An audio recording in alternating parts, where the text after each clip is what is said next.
I have my circuit working correctly.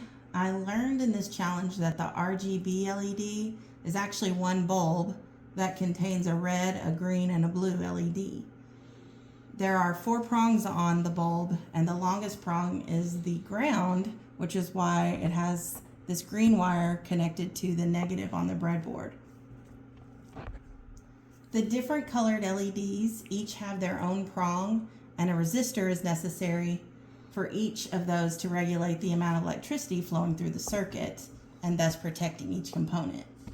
They're connected by these yellow, blue, and red wires to posts 9, it's actually -9, -10, and -11 on the Arduino circuit board.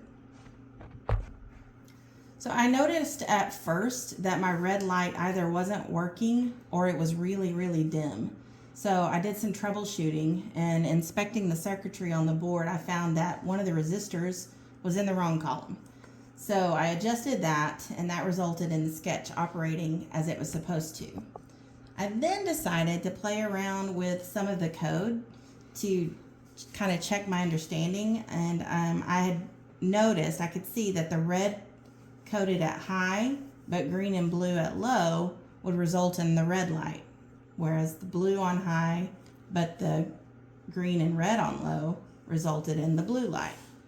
So I changed the pattern in the code on the sketch to repeatedly respond with a red to a blue to a green loop. And so I can show you here how that resulted. So you'll see that it changes from that slow spectrum to a red, a green, and a blue.